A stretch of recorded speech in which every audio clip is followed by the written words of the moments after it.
प्रणाम सर।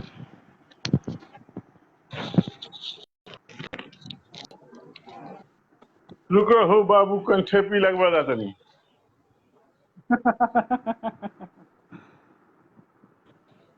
ई कंठेपी बड़ा कष्ट। प्रणाम सर। प्रणाम प्रणाम प्रणाम। अहिना हम सब लाइव चल जेबै।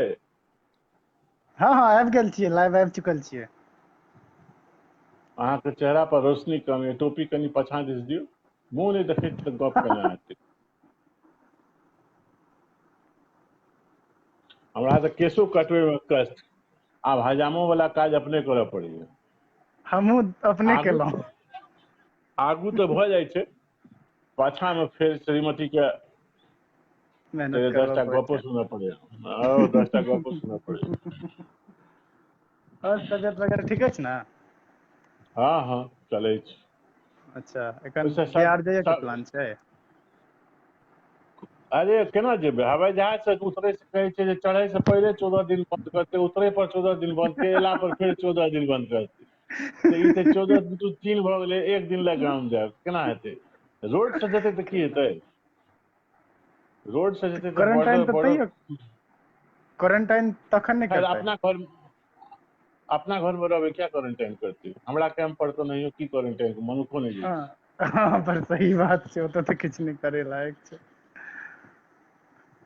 पर लोग सब पता नहीं की काफी केने जुड़ छै, गेला। लेकिन 3-4 गो ट्रेन एलै हैं आइ तऽ मधुबनी में डेटा बहुत बढ़ि गेलै है। अच्छा, 250। मधुबनी हाँ बहुत लोग बढ़ि गेलै है। आइ 2 लाख लोग गेबो केलैये जेतऽ ने। तऽ बैजू एकरा यहाँ केना बुझि रहल छियै जे ई मिथिला मचान फेस पर लाइव छै? लोग जुड़ि रहल छै हाँ ताहि किया से? तऽ हाँ लोग सब जुड़ि रहल छथिन ने, कमेंटो आबि रहलै है।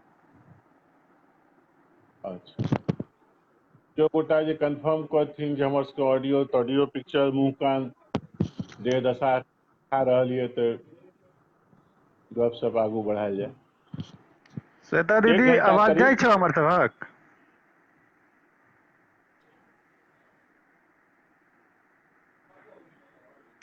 क्यों आइ कमेंट करियका में चश्मो कमेंट कऽ दियौ, क्यों ऑडियो क्लियर अछि हमर सबक? हाँ तऽ जरूरी छै, नहीं तो हम सब बजते रह जेबै, बहिरा नाचे अपने ताले जकाँ। समिता आवाज जा रही है हमारी तुम लोगों को? खुश रहू, आवाज जाइ छै कि नहीं से पहले कहू ना। सुनै माधव छियै जी समिता? माधव जी आवाज जाइए हमर सबक? ओके, बिल्कुल क्लियर अछि। Thank U. तऽ एहि सत्र के हमसब मत्स्य पालन पर जे करबै, एकरा आइ हम आ बैजू जेना शास्त्रीय संगीत में एक गोटा बजबै छै एक गोटा संगत करै छै, तेना एकरा आइ हमसब खेलेबै। तऽ हम मुख्य वादक के रूप में रहबै, आ जतऽ जतऽ हम ठेहरा लगबै ततऽ ततऽ बैजू धऽ लेथिन, एहि उम्मीद से। आ अहाँ हमसब हारमोनियम चाहबै बजबियौ, जे हम तबला बजेबै। हाँ एकरा हमसब कनि स्ट्रक्चर कऽ लै छियै। हमसब बैजू हम गप केने रही दिन में, नहीं तऽ चारू दिस से बम खसऽ लगे छै तऽ फेर ई नहीं बुझाई छै जे बम रोकी कि अपने पड़ै। ताहि दुआरे एकरा स्ट्रक्चर फॉर्म में हमसब गपशप कऽ लै छी। 1 घंटा करीब हमसब बाजब तऽ अहाँ सब ताबे खुटा धऽ कऽ बैसल रहू, तकरा बाद भोज भात। सबसे पहिले गप जे हमसब बात करी पारंपरिक मत्स्य पालन कर। आइ चिन्मय सेहो आयल छलथि है दिन में, ओहो बेचारे अपना दिस से जते जानकारी दऽ सकैत छथि से दऽ सकैत छथि। तऽ जिनका जिनका मत्स्य पालन पर रुचि छनि, सर्वप्रथम हुनका सबके एकटा काज करैके चाही जे अपन अपन रजिस्ट्रेशन जे छै से करा लेथि।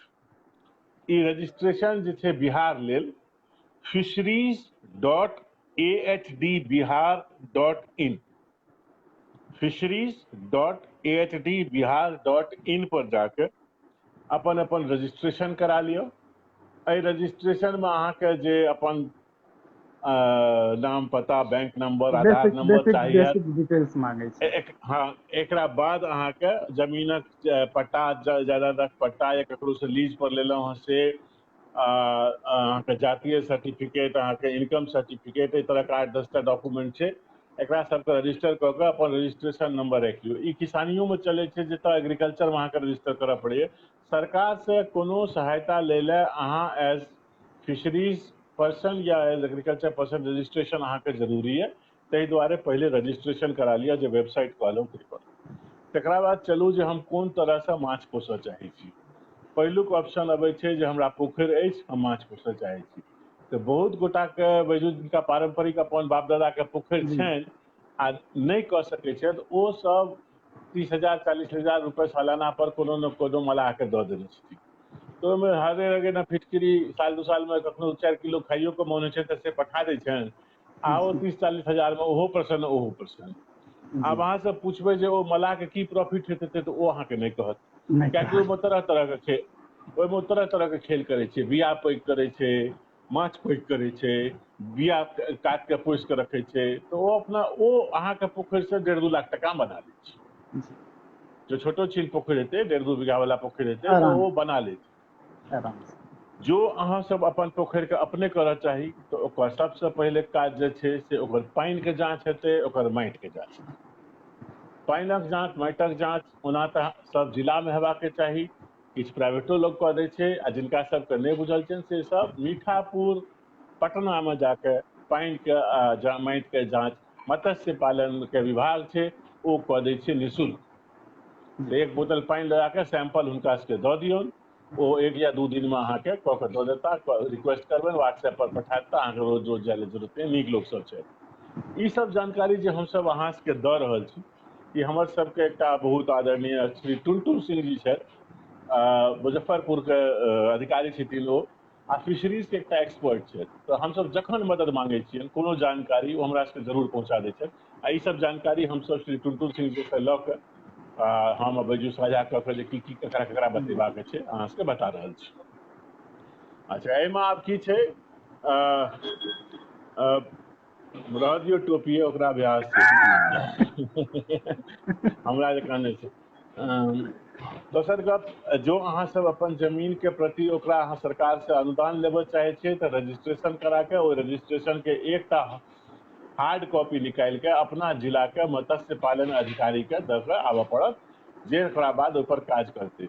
ई मानि कऽ राखू जे शुरूमे सबटा लागत अहाँके अपन लागत, तकरा बाद जो सरकार ठीक सब चीज बुझत तहन अहाँके पोखरिके हिसाबसँ पाइ देत। पोखरिके हिसाब ओकरा सबके जे छै हेक्टेयर पर छै, हेक्टेयर पर छै। ओकर एकटा बान्हल फीस छै जे हम 1 हेक्टेयर पर एतेक पैसा पोखरिके खुदाइ या पोखरिके जीर्णोद्धार या पोखरिके मरम्मत एहि लेल देबै। तऽ अहाँ जे कैटेगरीमे हेबै ताहि कैटेगरीमे अहाँके जमीनक कागजात आ पोखरिक कागजात जमा करेला पर अहाँके ओ पैसा भेट सकैए, लेकिन बादमे भेटै छै जहन इंजीनियर सर्वे कऽ लै छै, मत्स्यवला सर्वे कऽ लै छै, लेकिन ताबे अहाँ अपन अप्लाई कऽ दियौ। जहन अहाँ ओहिमे जीरा देबै तऽ ई भेल आब प्रथम प्रश्न की बुझू जे कोन माछ हम पोसबै। पोसबै। आब अपना सब ओहिठाम बुझू IMC खाइ छै, IMC IMC की होइ छै बुझाते रोहू भाकुर और नैनी मृगल जकरा कहै छै। नहीं ई एकरा इंडियन कार्प्स कहै छियै हमसब साइंटिफिक भाषामे। आ कोनो पोखरिमे जे सब एक्वेरियम पोषैत हेताह से हुनका सबके बुझल हेतै जे माछ जे छै से अलग अलग सतह पर रहै छै, किछु ऊपर हेलै छै, किछु बीचमे हेलै छै, किछु नीचाँ हेलै छै, किछु माछ सफाई कर्मचारी जकाँ सफाई करै छै, किछु अदल बदल खाइ छै, कि ऊपरका बुलबुला खाइ छै, तऽ तरह तरहके माछ होइ छै। और किछु तऽ पूरा एकटा पोखरि में घूमै छै। किछु पूरा पोखरिमे घूमै छै। तऽ एकटा बढ़िआँ इकोलॉजी बनबै लए हमरा सबके सब तरहके माछ ओहिमे देबाक चाही। जे सब IMC करऽ चाहता तिनका सब लेल परसेंटेज बान्हल छै जे कते रोहू पड़ा, कते कतला पड़ा, कते मृगल पड़ा, नैनी पड़ा, भोकरी पड़ा, ओहि हिसाबसँ बाँटि कऽ दियौ। एकर जे बिया छै जेकरा सीड कहै छियै हमसब, इहो अलग अलग साइजमे भेटै छै। जो एकदम छोट हेतै, जीरोसँ छोट तऽ स्पॉन भऽ गेलै। ओकरा बाद की होइ छै यौ बैजू, फ्राई स्पॉनके फ्राई बाद फ्राई स्पॉनके बाद फ्राई, फ्राई मने भेलै एक अंगुरिया आंगुर जकाँ। हाँ रफली ओहो आधा से इंच छोट। मान लियो, आधा इंच मान लियो। हाँ आधा इंच, तकरा बाद फिंगरलिंग भेल। फिंगरलिंग 3 हाँ इंच मान हाँ लियो। तकरा 3 इंच मानि लिअ, तकरा बाद जी ओहो से पैघ भेल। हमर सबके ई एडवाइस ये जे सब करै छथि आ हुनका बच्चा हैंडल करैके एक्सपीरियंस या नहीं बुझल छनि, ओ सब कम से कम 5 इंच से पैघे के बच्चा डालत। जी की बाजू अहाँके की विचार बिल्कुल ये? बिल्कुल सही सर। 5 इंच आ ओजन कते हेबाक चाही? करीब करीब 5 ग्राम कम से कम। 5 इंच 5 ग्राम। तऽ ओहि हिसाब से जहन अहाँ सब बच्चा देबै तऽ शुरूमे ओकर मुंह होइ छै छोट, बच्चा रहै छै मुंह होइ छै छोट, तऽ ओकरा खेनाइयो जे छै से ओहि हिसाब से पड़तै। आब गाम घर पर जे माछ पोसल जाइ छै ऐठे कुइठे गोनू मूठ, ओ अपन 1-2 साल में मोटा के अपन जे 1-1.5 किलो भऽ जाइ छलै तऽ हींग लगे न फिटकिरी। लेकिन जब जी कमर्शियली पोसबै तऽ अहाँके ओकरा कमर्शियल फीड देबऽ पड़त। ई फीड जे भेटै छै दाना के हिसाब से भेटै छै, 2 तरह के फीड भेटै छै। एकटा जे फ्लोटिंग होइ छै, जेकरा फेंक देबै तऽ 1-1.5 घंटा ओ सतह पर रहै छै, कियाकि बहुत माछ ऊपर आबि के खाइ छै, बहुत माछ नीचाँ जाके खाइ छै, तऽ ओकरा लेल अबै छै सिंकिंग फीड, जेकि डूबि जाइ छै। तऽ अहाँके अपन माछके कोन तरहके फीड देबाक यऽ, एखन कोन साइजमे छै, तऽ ओकरा कते के फीड लगतै। 10 से शुरू भऽ कऽ 2 8 10 बढ़ैत जाइ छै। आ फीड के ऊपर में लिखल रहै छै एकटा प्रतिशत, जेना 48/4, तऽ 48% प्रोटीन भेलै आ 4% फैट भेलै। फैट भेलै जी। आब ई माछ के फीड केना कैलकुलेट कयल जाइ छै, तो जो माछ के बॉडी वेट छै तकर 5% फीड शुरू में हमसब दै छै। 5 की 3 यौ बाजू? 5 अयो फीड मछली पर डिपेंड करै छै सर। माछो पर डिपेंड करै छै, डिपेंड करै लेकिन छै रोहू हाँ। कतला में हमरा बुझने 5% फीड 5% का देबै। सफिशिएंट छै जी। तो मानि लिअ अहाँ 1 किलो माछ छै पोखरि में, जते अहाँ देलियै तकर जे किलो हेतै, ओहि किलो के 5% बॉडी वेट जते खाना हेतै तकरा दिन में 3 बेर डिस्ट्रीब्यूट कऽ देबै। जी आब ई जे फीड छै से अमूमन 45 टका से लऽ कऽ आ 65 टका तक के बीच में अबै छै। जो अहाँ लग में ई फीड अवेलेबल नहीं है तऽ अहाँ घरों पर बना सकै छी, जाहिमे अहाँके मकई के दाना, आटा, अपना एहिठाम सरसों खल्ली भऽ राइस गेलै सर, ब्रान बादाम के राइस खल्ली भऽ राइस गेलै। ब्रान राइस ब्रान के कंफ्यूज कऽ दै छै भूस्सा से। भूस्सा में कोनो शक्ति नहीं होइ छै, नहीं है राइस ब्रान होइ छै। हाँ बड महग अबै छै। तऽ राइस ब्रान, सरसों खल्ली, जाहिमे तेल छै, प्रोटीन छै, सोयाबीन छै, ई सब चीज के मिला के आ एहिमे कनि नून कनि गुड़ दऽ कऽ एकरा सानि के एकर गोला बना बना के सेहो देल जाइ छै। जी सबगोटा तोरा टोपिये पाछा लागि गेल छ बाजू, आब सम्हारऽ अपन टोपी।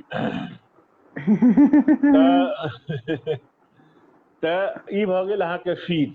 अमूमन एकटा आईएमसी माछ के 1 से 1.5 किलो, कियाकि अपना एहिठाम लोग वएह खाइ छै, हालांकि ओकर कोनो स्वाद नहीं होइ छै। माछक स्वाद जते छोट तेहन सुन्दर। पोठी से बढ़िया की स्वाद होइ छै? पोठी माछ में कते स्वाद होइ छै, बाद प्लेट में तऽ साइज अल्लू भऽ जाइ सफिशिएंट। छै खाली। Plate size sufficient. तऽ एकरा अहाँ जो 1 किलो 1.5 किलो करऽ चाहबै तऽ अहाँके एहिमे 1.5 साल पौने 2 साल लागत, कियाकि ठंडी के समय में माछ नहीं बढ़ै छै। नहीं ग्रोथ होइ तऽ छै। नवंबर एला के बाद ओ फीडो नहीं खेतै, कम सम खेतै, 3 दिन पर 1 दिन खेतै, मौसम खराब भेला पर नहीं खाइ छै आ तकरा बाद खाइ छै। तो जो अहाँ एक अंगूर के 1.5 किलो जैसे 1 से 1.5 साल लागि जाइ छै। आब एकरा एक आंगूर के माछ के 1.5 किलो करे में कते टाइम आ कते भोजन लगलै, से ओकर कमर्शियल वायबिलिटी पर ओकरा गप कयल जाइ छै। तकरा की कहै छियै हमसब? FCR, FCR जी। Food food feed conversion ratio बाजू। कन्वर्जन रेशियो जी हाँ जी हाँ। हाँ हाँ, तो फीड कन्वर्जन रेशो माने जो हम 1 किलो के माछ रोहू जे छै, मूल माछ, क्योंकि ट्रांसपोर्ट के बाद तो मूले भऽ जाइ छै, तो कम से कम 200 जी टका में जो कहियो बिकाइत होय तो ओ 150 टका के खेनाइ खा लेतै। खा लेतै ना? तो 1 बिल्कुल। किलो पर 50 टका हमरा बचना चाही, सब लेबर तेबर सब लगा के।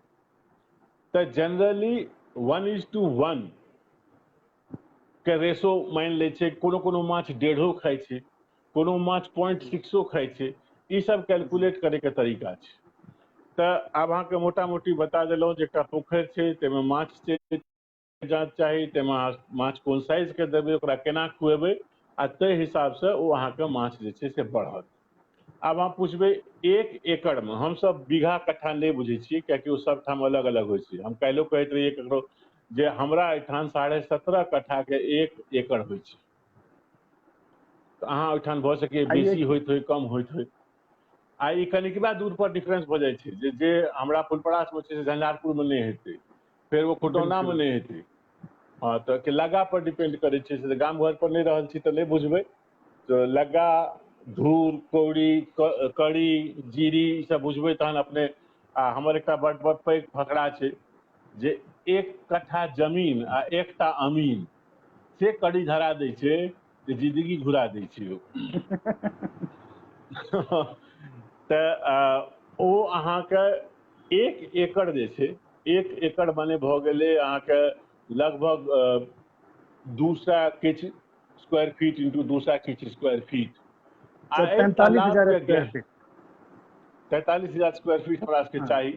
तऽ अहाँके ओहि पोखरि के गहराई जे छै, वाटर होल्डिंग कैपेसिटी 5 से 5.5 फीट हेबाक चाही। एहिसँ गहींर पोखरि के काज नहीं होइ छै। बिल्कुल जो गहींर अछि तऽ पानि कम कऽ दियौ। एकरा कारण पूछबै, सनलाइट जे छै से पानि के अंदर में नहीं पहुँच पबै छै। जाबे सनलाइट जतऽ तक पहुँचतै, ओतै जे ओकर नेचुरल फूड जे गाछ वृक्ष जन्म लै छै, प्लैंकटन जकरा अंग्रेजी में कहल जाइ छै मत्स्य विभाग के भाषा में, से जन्म लै छै। और ओहिपर बहुत किछु जीविका निर्भर करै छै। तऽ जे शुरू में पोखरि में हमसब गोबर दऽ दै छियै, माछ गोबर नहीं खाइ छै, लेकिन ओहि गोबर से ई प्लैंकटन सब जे डेवलप। छै प्लैंकटन बढ़ै छै, हरियाली जे छै, हरियरी जे छै से बढ़ै छै, जे माछ खाइ छै। आ ओ हरियरी जहन ऑक्सीजन बनबै छै से ओ ऑक्सीजन सेहो लै छै। आब जहन ई माछ छै पानि में, तऽ ओकरा डिजॉल्व ऑक्सीजन के काज होइ छै। तऽ एकटा स्तर छै जाहिमे कहै छै जे 1 एकड़ में अहाँ 2000 IMC पोसि लियौ। लेकिन एकरे जो हम सघन वृद्धि से करऽ लगबै, तऽ हम एहिमे 3000 दऽ देबै, आ ऊपर से ओकरा ऑक्सीजन आ फीड से सप्लीमेंट करबै। एकरा एरिएशन से की बाजू, एकरा एरिएशन से जी जी एहिमे जी खास करके राति में जहन ऑक्सीजन के मात्रा सनरे से कम भऽ जाइ छै, कम भऽ एकरा जाइ छै। मशीन चला के पानि के, पुराना जमाना पर देखैत हेबै जे लाठी लऽ के मारे नहीं तऽ तार लऽ के पानि से टनै बनबै, ओ एरिएशने के तरीका छलै। जी तऽ हाँ, माछ अलगऽ लगै तऽ पोखरि के डेंगबऽ लगलै। डेंगनाइ बुझतै लोग, हाँ बुझि जेतै।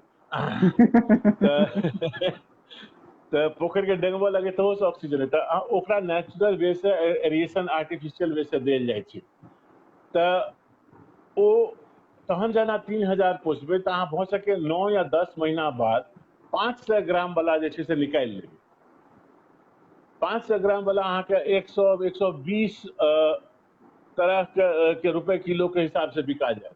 आ जाबे जे बाकी रह जेतै से जे छै से अहाँके 1 किलो 1.5 किलो के प्रस्ताव कऽ लेबै। साइट के नाम फेर से साइट के बता नाम दिया, fisheries.ahbd.in।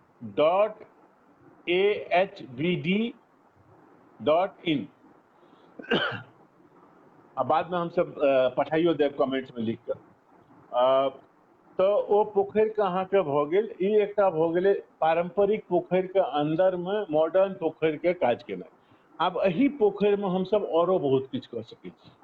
जेना मच्छरदानी के मानि लिअ उल्टा कऽ देलियै, मच्छरदानी के नहि कऽ देबै कियाकि ओहिमे जाल फंसि जेतै, लेकिन ओहने एकटा चीज रहै छै, तऽ ओ केज कल्चर भऽ गेलै। ओही में ट्रे सब दऽ देबै आ पत्थर दऽ के ट्रे के पानि के हिलेबै, खाली ऊपर रहऽ देबै, तऽ ओही में बहुत रास अहाँके पत्ता वाला तरकारी हाइड्रोपोनिक विधि से भऽ जाइ छै। भऽ सकै छै। ओही में एक कोना में डकवीड कऽ सकै छी।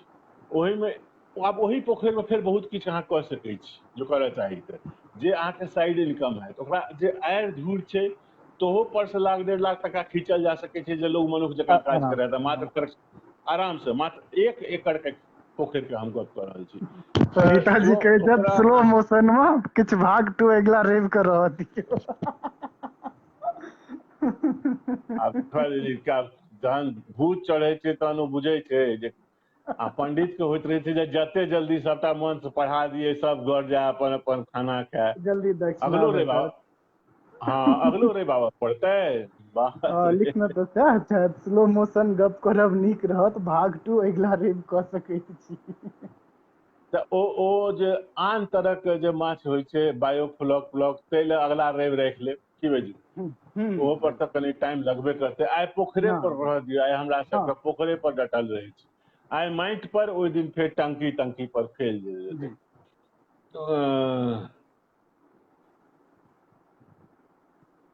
अच्छा, थैंक यू केशव जी। अहाँके जे प्रश्न होइत जायत से 10 मिनट के बाद जे अहाँ सब करबै तऽ हम सब आंसर दै के योग्य हमहूँ सब कनि कनि रहब। जी बहुत फायदा छै, भतेरे शब्द अहाँके मैथिलीमे कतऽ भेट गेल। तऽ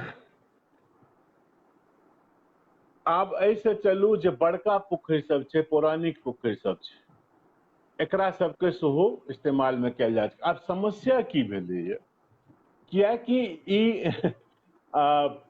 मलाहक काज छलैए, ई एकटा जाति विशेषके काज छलै, से ओ सब स्किल्ड छलै, ओकरा सबके ई कौशल छलै जे कोनो रौदमे कि पानिमे कि बरसाइतमे ओकर धियापुता पेटेसँ हेलब सीख कऽ अबै छै।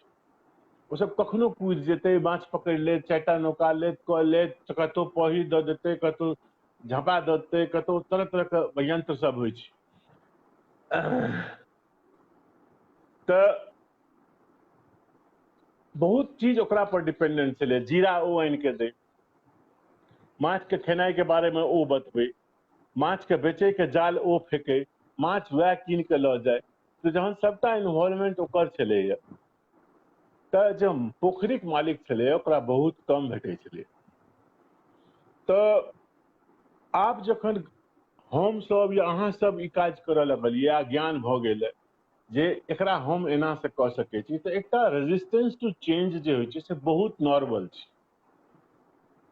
रेजिस्टेंस टू चेंज किएकि ओ आब हम तऽ पोखरिमे ढुकि कऽ माछ नहि निकालि सकै छी, ताहि लए ओकरे काज पड़तै। आब ओसब फीस बान्हि देलकै, एक बेर जाल खसायब 2000 टका लेब, एक बेर। आब की होइ छै, जेना 18 महीना या 19 महीना जे हमसब माछके रखै छियै, ओकरा माछके चलबऽ पड़ै छै, कनि हेलबऽ पड़ै छै, जाहिसँ ओकर साइज बढ़तै। दौड़ते फिरतै तऽ फिट रहतै ने, दौड़ते फिरतै फिट रहतै तऽ बेसी खाना खेतै, आ नहि तऽ लोद भऽ जेतै हमरा सब जकाँ। तऽ ओकरा दौड़बऽ पड़ै छै, ओकरा चलबऽ पड़ै छै। आब ओकरा बजबियै तऽ 2000 टका ले। आब ओकर हमसब तोड़ निकालि लेलियै। हमसब एकटा डोरीमे ईंटा दऽ कऽ, खाली बोरा सब दऽ कऽ, 2 गोटा इम्हर से 2 गोटा इम्हर से अपनो घींच दै छी, तऽ माछ डरक लेल भागल फिरै दौड़ैत छै। रहै। तऽ आब ओकरा नहि बजबै छियै तऽ ओकरा ई बातक कष्ट छै। ओकरा बजबै जे छलियै तऽ ओ देख लै छलै पोखरिमे कते माछ छै, मल्लाह कहीं माछ नहि बुझै। तऽ ओकरो सबके चोरियो तोरियो करैमे कनि आवश्यकता, मतलब आसानी होइ छलै। तऽ देखल रहै छलै कोन पोखरिमे कते माछ छै, कतऽ जाल फेंक देबै, कतऽ रातिमे खींच लेबै। आब अहाँ सेहो हाथ नहि लगऽ दै छियै, तऽ ओकरासँ कनि कष्ट भेलैए। लेकिन एहिमे बहुत रास एहनो छै जे हेल्पो करै छै।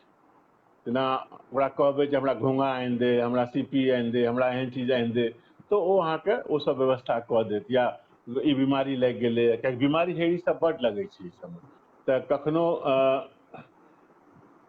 ओहिमे पोटासियम परमांगनेट देबऽ पड़ै छै। माछके गैस सेहो होइ छै मनुख जकाँ, तऽ ओकरा जेलोसिल खुआबऽ पड़ै छै, ओकरा विटामिन सी देबऽ पड़ै छै, ओकरा ली52 देबऽ पड़ै छै खानाके संगे। तऽ ओहिमे कनि डॉक्टरी सेहो छै। आब जे ई सोचबै जे माछक बच्चा दऽ देलियै अपने बढ़ि जेतै, तऽ एना नहि बढ़तै। ओ दिनमे 3 घंटा, 2 घंटा भोरमे, 1 घंटा साँझमे अहाँके अपने पोखरिमे जाय पड़त। एक लॉग पानि लऽ कऽ, एक चुरुक पानि लऽ कऽ सूंघऽ पड़त जे महकै तऽ नहि छै, हरियर तऽ नहि भऽ गेलै, माछ अलगै तऽ नहि छै, कोनो मरल माछ साइडमे तऽ नहि छै। आसपासके लोकके जागृत करऽ पड़त जे कहीं कोनो फर्टिलाइजर वाला बासन तऽ नहि धो देतै एहिमे, कोनो गलत चीज नहि कऽ देल। बहुत लोकके ई डर रहै छै ओना कि जहर दऽ दै छै, जहर से किछु नहि हेतै। ओते पानिमे जहर दै लए 1 टंकी ओकरा चाही कम से कम जहर, से केना देतै, से तऽ देखाइए के देबऽ पड़तै। लेकिन ओ अहाँके मेंटेन करऽ पड़त। तऽ एकर फेर एकटा ट्रेनिंग छै। अहाँके सब जिलाके स्तर पर ट्रेनिंग के जरूरत होइ छै, ओ ट्रेनिंग दै छै, ओ सब लइयो जाइ छै। आ नहि तऽ अपनो सब कऽ सकै छी, आ नहि तऽ बहुत रास हमरा सब सनक भसकल लोक सब छै, ओहो सब बुझा दै छै। तो एहि तरह से पोखरि के एकटा पुरान पोखरि के राखै के विधि जे छै से ओहिमे आबि जाइ छै।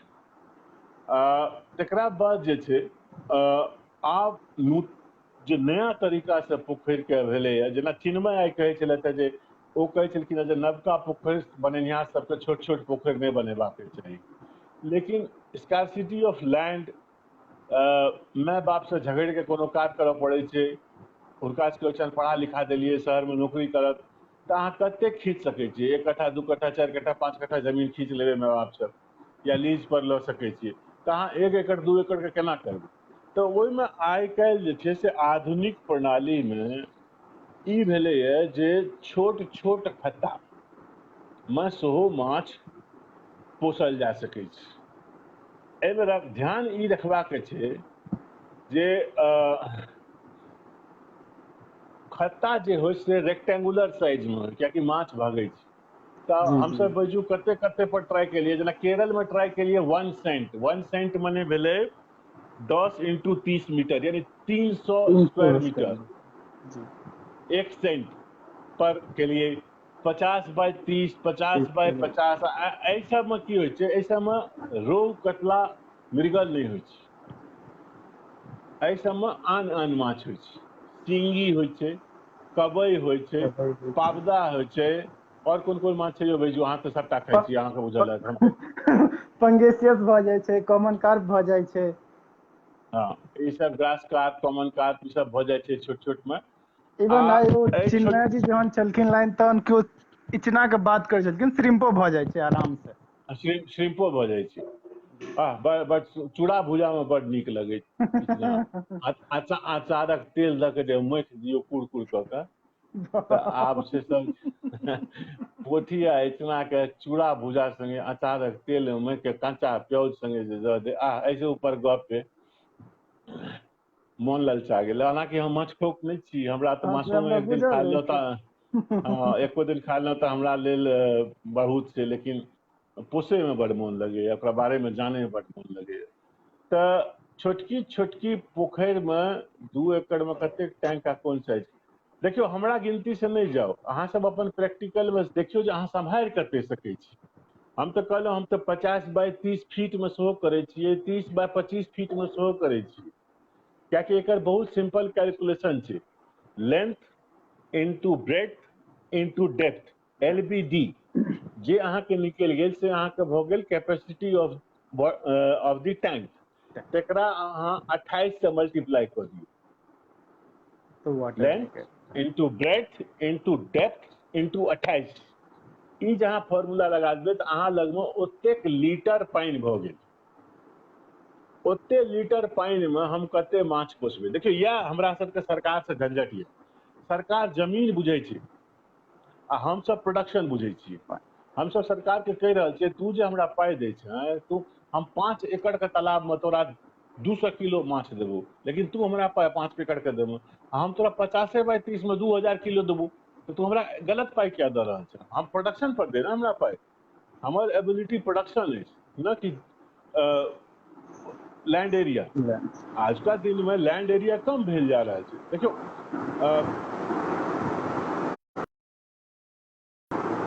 कटि गेलै कतौ यौ? पहिले जे पोखरि तोखरि होय आवाज अबै छै। तो कंट्रीब्यूशन से बने, जेना हेलो, पहिले जे हाँ कहियो पोखरि की। होय तऽ कंट्रीब्यूशन से बने। जेना हमरा दादा लगमे हेतनि एकठाम कतौ 1.5-2 बीघा, ओ अगल बगल वला सबके बदलाइन कऽ के या हुनकर सबके डोनेशन लऽ के एकटा 3 बीघामे पोखरि छै। ओ छलै, ओहिमे महीषो नहाय, गायो नहाय, नित्य क्रम सेहो होय, लोगो लोटा बाटी धोए, सब तरहके काज ओहिमे होय, ओहिमे जाइत लगे ओहिमे। लेकिन आब तऽ से नहि छै, घरे घरे नल छै, घरे घरे कल छै। तऽ ओ जे नेचुरल ब्रीडिंग होइ छलै से सब खतम भऽ गेलैए। तऽ आब ओकरा हमसब ओहि तरीकासँ पोसबै से पॉसिबल नहि छै। तऽ छोटकी छोटकी पोखरि अहाँ सब जते ओकरा बनेबै, ओकरा जते डेप्थ रखबै, ओहिमे जाहि हिसाबसँ कमर्शियल फार्मिंग बैजू बेसी बुझै छथिन, ई सब अजुका लोक छथि। बैजू केना छोटकी छोटकी खत्तामे की कऽ सकैत छियै हमसब? कैटफिश केना लाइक करतै? कबै। मने अहाँ जेना हाँ कैलकुलेशन करै छियै जे 50 फीट बाय 25 फीटके जो जमीन छै, ओहिमे जे खत्ता खोदि देलकै, जी जो माटि में पानी नहीं ठहरे छै तो चलो टारपेलिनो बिछा देते हाँ एसडीपी आ लगा देते। हाँ एचडीपी लगा देते आ ओहिमे माटिमे दऽ कऽ ओकरा पोसबै तऽ कतेक साइजके खत्तामे कतेक माछ देने हम देने छियै 50x30 में 20,000 कबै लेकिन जी हमरा एक्सपर्ट सब कहने रहे जे अहाँ 30-35 दऽ सकै छलियै। हर 1000 लीटर पर 80 पीस डाल दियो ना आराम से, कोनो दिक्कत नहीं है। हाँ आ 10,000 पर 1400 सेहो कहै छलियै तऽ हाँ 1000 पर 80 हमरा बुझने ठीक छै। हाँ सर 1000 पर सेफ 80 साइड जो छै। भेलै तऽ हाँ तुरते कैलकुलेट कइए लै छियै ने। हम कहलिए जे 50 इंटू 30 इंटू 3 इंटू 28 1,26,000 लीटर पानी भेलै। हाँ एहिमे आप यदि डालै छियै मान लिअ हम अहाँ यदि पंगेसियस मछली हाँ डालै छियै तऽ पंगेसियस 1000 पर 500 डालि दियौ, प्रोडक्टिविटी ओकर रफली 3 से 4 टन भऽ जेतै। 3 से हाँ 4 टन 300 से 400 ग्राम तक भऽ जेतै 8-9 महीना में भगै छै बड तेजी। पंगेसियस 8 महीना में रफली 1 किलो यदि नीक से रख रखाव भेलै तऽ 1 किलो भऽ जेतै, ओहिमे कोनो दिक्कत नहीं होइ छै पंगेसियस में खास कऽ यदि बच्चा ओकर नीक छै पंगेसियस तऽ। के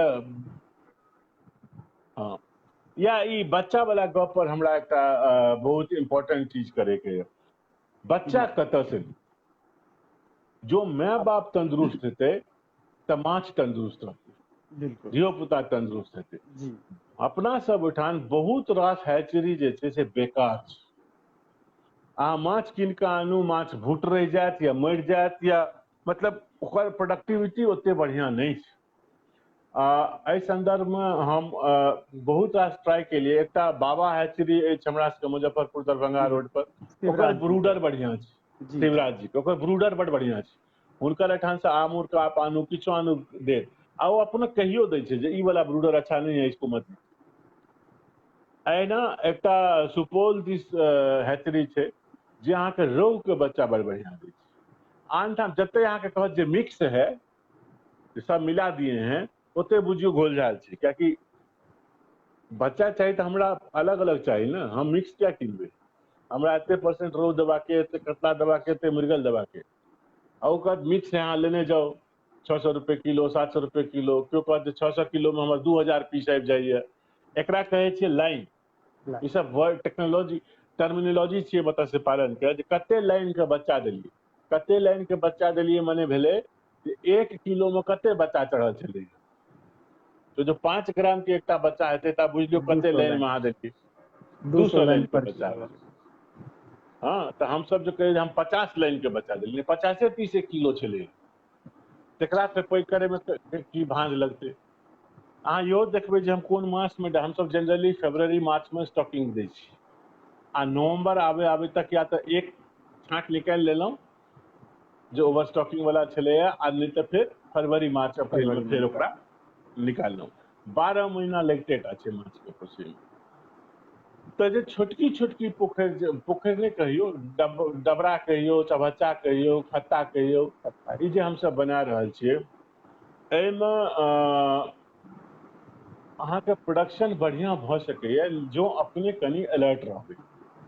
एहिमे की चाही तऽ एहिमे हरदम अहाँके पीएच वैल्यू मेंटेन करैत रहियो, डिजॉल्व ऑक्सीजन नापैत रहियो, अमोनिया नापैत रहियो। सब दिन भोर के ई काज टेस्ट लैब जकाँ 1 घंटा होइ छै हमरा सबके जते फार्म छै तते पर। बैजू बहुत लोग के ट्रेन कऽ देलखिन एहि धंधा में, सब भोरे भोर थर्मामीटर लऽ के निकलि जाइ छै आ ओकरा सबके कोन पोखरि में कते डीओ लगतै कते ऑक्सीजन लगतै कतऽ अमोनिया बढ़ि गेलै कतऽ घटि गेलै कतऽ पानि बढ़बऽ पड़तै कतऽ पानि बदलऽ पड़तै कतऽ पानि घटबऽ पड़तै कतऽ माछ प्रोडक्शन बेसी भऽ रहल छै ओकरा कम करऽ पड़तै, ई सब भाँज ओहिमे लगैत रहै छै। कते कते दिन पर ओहिमे पोटासियम परमांगनेट दऽ के इन्फेक्शन कम करैत रहबै। तरह तरह के इन्फेक्शन होइ छै, गिल के इन्फेक्शन, बैक्टीरियल इन्फेक्शन, स्विमिंग के इन्फेक्शन, एक दूसरे के काय के इन्फेक्शन, बगुला के लोल मारे के इन्फेक्शन, बहुत तरह के। एकटा सड़ल माछ जे छै सबके खराब कऽ दै छै तऽ ओकरा निकाले के माछ छै, माछ संगे साँप अबै छै, साँप संगे बैंग अबै छै, बहुत मैनेजमेंट छै। अपच लेकिन अपच सेहो बिना होइ छै ने अपच। हाँ अपच होइ छै, बेसी फीड खुआ गेल, मौसम ठंडा छै फीड ओतबा दऽ देलियै तऽ मौसम हिसाब से फीड देल जाइ खाइ छै। जी हाँ तऽ ई बारिश में सब नहीं खाइ छै हाँ आन में नहीं खाइ छै। बारिश में नहीं खाइ छै। माछ बड होशियार प्राणी होइ छै, मनुख जकाँ नहीं छै जे खा लेत। देखियो एहि गप पर एकटा गप मन पड़ि गेल मैथिली के। मैथिली में एकटा एक्सप्रेशन छै जे हमरा खुआ गेल, यार कोनो खुआ भाषा गेल, में नहीं छै। खुआ गेल। जहन लोग कहै छै हमरा खुआ गेल, ओहिमे ओकर अपन इन्वॉल्वमेंट किछु नहीं छै। कहै छै खुआ गेल, तो केना खेलक, वो खुआ गेलै, अब की करबै, खुआ गेलै। तू खेलहक तखन ने खुआ गेलै, नहीं हम कहाँ खेलियै, खुआ गेलै। लेकिन माछ संगे ई नहीं छै, ओकरा जखन मोन नहीं हेतै तखन ओ नहीं खेतै, ओ छोड़ि देतै खेनाइ। जखन ओकरा मोन हेतै, जखन ओकरा पेट में पचतै तखने टा ओ खेतै, जहन राइट टेम्परेचर हेतै तखने टा ओ खेतै। जखन ओकरा जे बहुत रास माछ छै ओ मूड़ी गोइत के रहै छै, ओकरा ओही में मोन लगै छै, मूड़ी गोइत के रहै छै।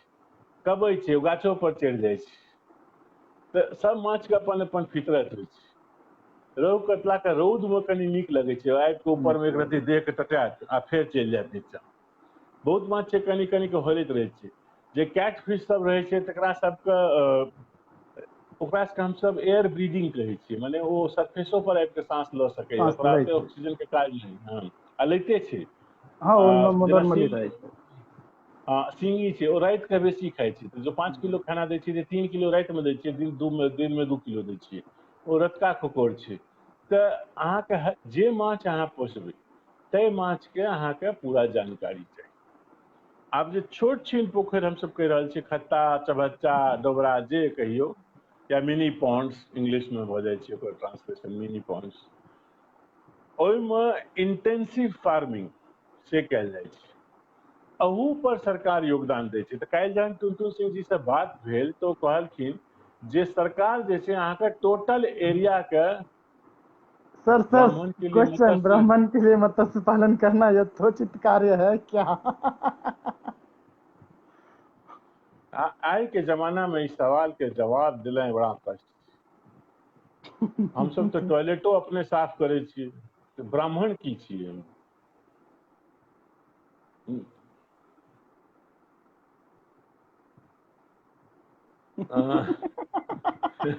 दू मिनट लग गुम भऽ गेलहुँ। तहन हमसब जे गाय महीष पोसै छियै सेहो नहि पोसी, खेतियो नहीं करी, हाथ पर हाथ अड़ा के खाली कान पर जनेऊ लऽ कऽ भोजे भोज खेने फिरी घरे घरे। यह ब्राह्मण नौकरियों के छोड़ काज छै। दियो, पूजा, नौकरियों छोड़ दियो ना। नौकरियों छोड़ दियो, पूजा पाठ कराओ, थोप थोप लगाओ, चानन लगाओ, कथी ले पढ़ाई लिखाई कर ब्राह्मण संस्कृत भिक्षाटन ना।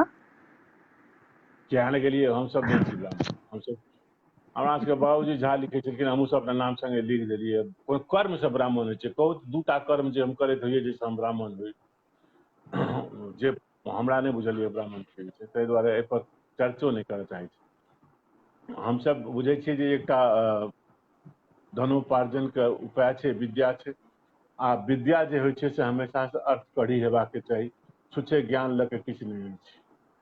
जकरा बनबाक छै तकरो से हमरा कोनो प्रॉब्लम नहीं है, अपन राखी ज्ञान। हमरा दिक्कत यऽ, हम नहीं रखै छी। ताहि दुआरे हमरा हिसाब से ब्राह्मण लेल, ककरो लेल कोनो काज खराब नहीं छै, ओकरा करना चाही। बस यहू से पूजा जी मतलब नहीं हमरा जे ब्राह्मण मिथिला में माछ के शुभ मानू कि खराब मानू। हम ई बुझै छियै जे जेना गाछ पर फल लगै छै, जेना गाय महीष दूध दै छै, तेना पानि से माछ होइ छै, जाहिसँ पाइ होइ छै। आब ओकरा हम खाइ नहीं छी लेकिन बेचै छियै। आजकल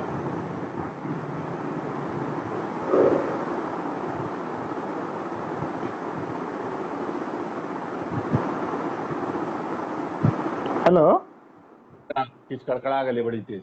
हाँ, हमरा सबके एहिठाम कियाकि पानि छै चारू दिस, हमसब पानि से घिरल लोक सब छियै, तऽ हमरा सब ओहिठाम माछ जे छलैए से स्टेपल फूड में एलै। जेना बंगाली सबके लिए, बंगालियो हमरे से निकलल छै, तऽ ओहो सब खाइ छै। जे सब एक्वेटिक या एक्वा एरिया में लोग रहै छै ओकर माछ स्टेपल फूड छियै। जाहिठाम सब तरकारी नहीं होइ छलैए, जेनाकि गल्फ कंट्रीज में, तऽ ओसब मीट बेसी खाइ छै। ई कतऽ लिखल छै जे ब्राह्मण मीट खा सकैए? सेहो तऽ नहीं कतहु लिखल छै। खेनाइ के आधार पर कोनो जाति के वर्णन होए, ई हम नहीं बुझै छियै। तैँ क्षमा कयल जाओ सरकार, अपनेके सब प्रश्न के हम उत्तर नहीं दऽ सकलहुँ। लेकिन हमरा हाँ बुझने सर, कोनो हम खराबी नहीं मिनी छै। पॉइंट पे थे सर। अब इनको इग्नोर करते, मिनी पॉइंट पे आते हैं। हाँ, तो मिनी पॉइंट पे उसमें मिनी पॉन्ड सर के मैथिली, सर मैथिली, संरक्षण। Sir Maithili, sir Maithili. हाँ, मन तमसा दिल तलकै छै मैथिली।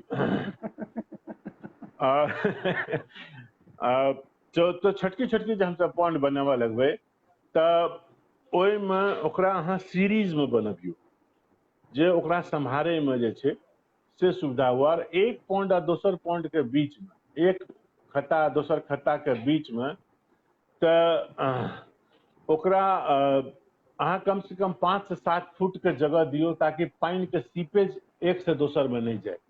आ सीपेज मने इहो होइ छै मानि लिअ एहिमे कोनो बीमारी भऽ गेलै तऽ ओहिमे नहि हेतै। आ छोट पोखरि या छोट चबच्चा जकरामे हमसब कहै छियै, एकरामे माछ पोसैके फायदा ई छै जे अहाँ लऽ सकै छी। जहिया हम बुझि गेलियै जे आइ सिंगी 60 ग्राम से ऊपर भऽ गेलै तऽ आइ कनिक हार्वेस्ट लगा कऽ हटिया पर बेच देबै 400 टके किलो, 300 टके किलो, 200 टके किलो। लेकिन जतऽ अहाँ फुल हार्वेस्ट लै छियै ओतऽ ई गलाके घेग भऽ जाइ छै, कियाकि हम जहन लऽ कऽ बाजारमे पहुँच गेलियै तहन तऽ ओ कहतै आब 200 पर एकरा छोड़ि जाउ। आब हम ओकरा घर तऽ लऽ नहि जेबै वापिस, आब ओ जे कहतै हमरा ओही पर छोड़ि कऽ जाय पड़तै। लेकिन जो 100-150 किलो पर लॉसो खा जेबै, जो मान लिअ 50 किलो निकालि के गाँव के लग के हटिये में बेचऽ लगलियै या लग में कोनो टाउन छै जहिठाम ले जाके बेच देलियै या कोनो होटल से हमरा संपर्क छै, बायोफ्लॉक के अगला रवि लेल राखल गेल छी ऋषिकेश।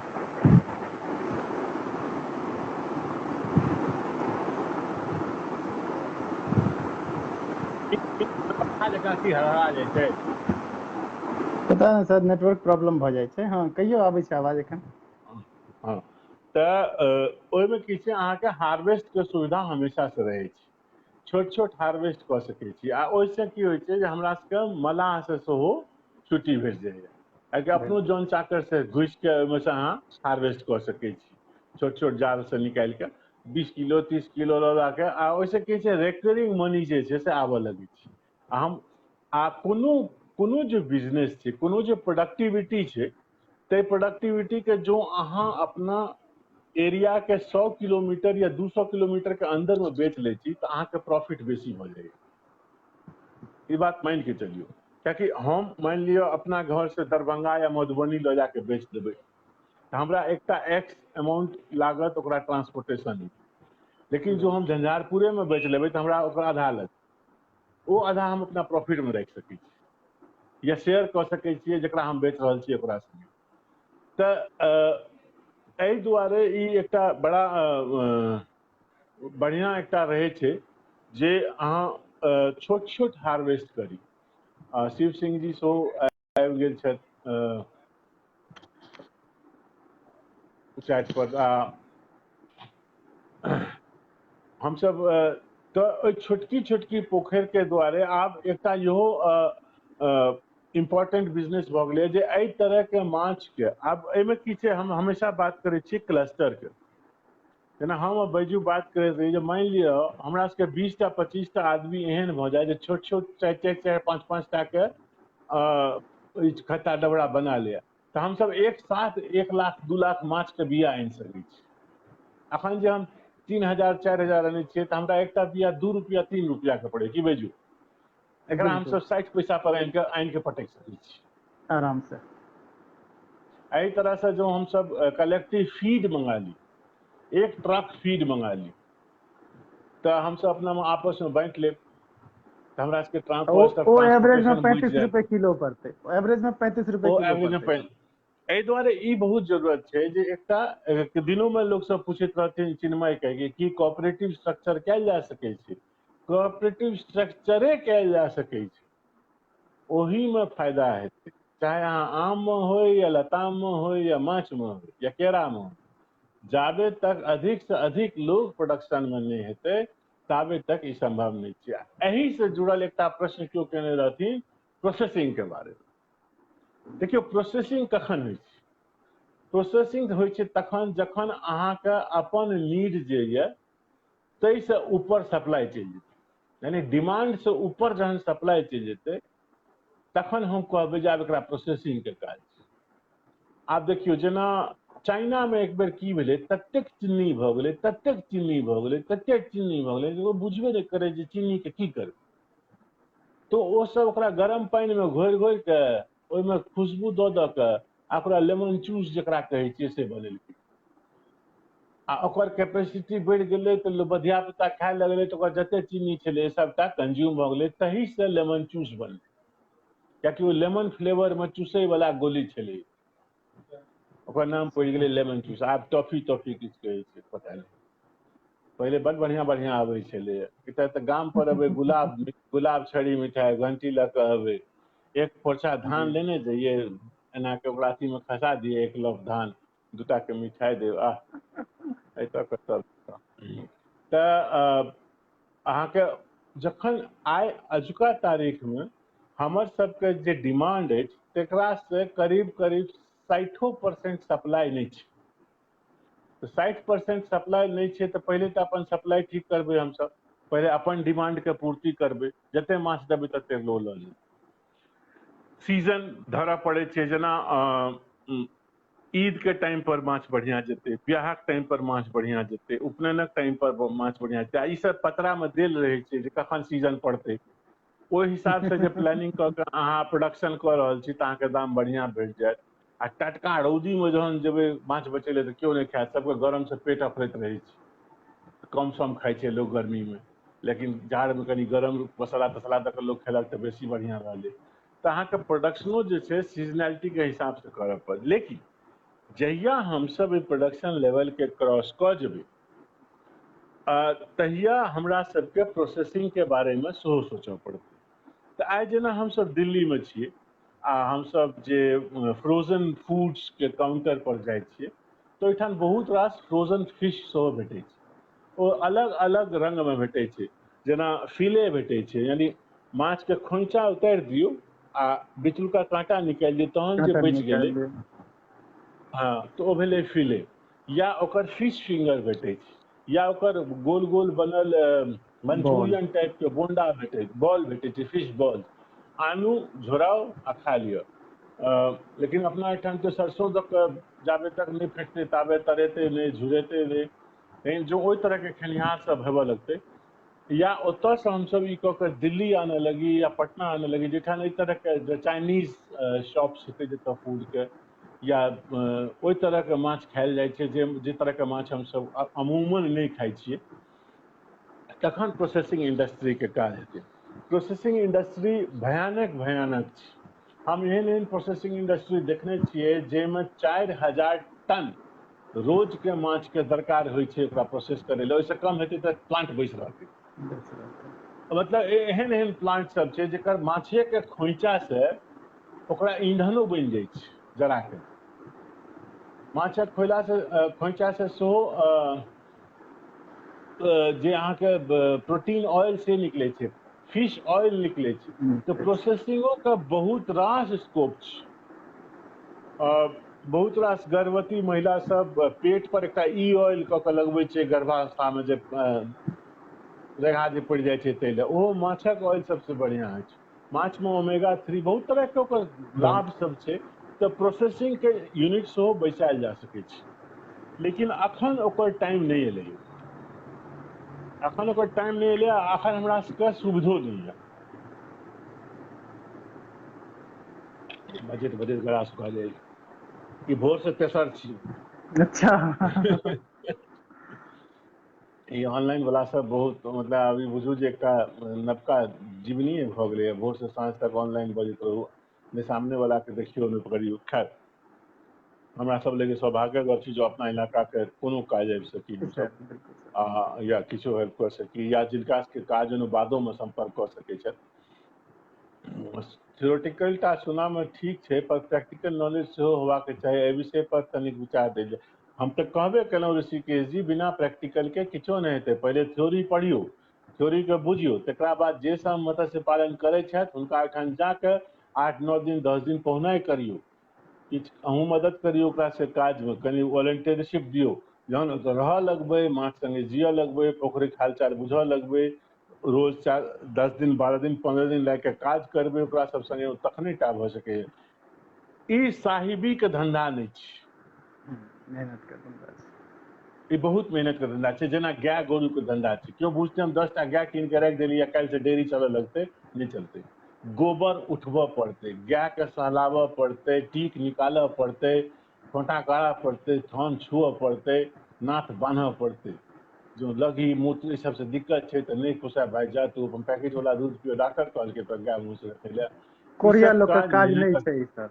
कोढ़िया लोक काज नहीं छै। आ जौन चाकर पर जे छोड़ि देबै तो कहियो 100% नहीं हैत नहीं अहाँके, रह सकै छै निर्भर कहियो अगर। नहीं हेतै। एहि हमरा से बेसी बढ़िया केओ नहीं बुझै छै ई गप। हम लाखों लाख हम लाखों लाख डुबा देने छियै एही विषय पर, एहि पर तो हम घंटों बाजि सकै छी, जाबे अपने नहीं देखबै। हाँ, हम ओकरा I took it as a investment to learn. जी ओ हमर सीखै के फीस छलै। तैं हम भांजने छी, जब जब रहि के करऽ लगबै तऽ हमरा बुझलियै हम नुकसान नहीं केलियै। तऽ ओ अहाँ, हाँ आइ काल्हि टेक्नोलॉजी बढ़ि गेलैए, सेहो कयल जा सकै छै, लेकिन जाबे तक करबै नहीं। आ जेना हमरा फार्म पर जो अहाँ सब फुलपरास जी कतौ रही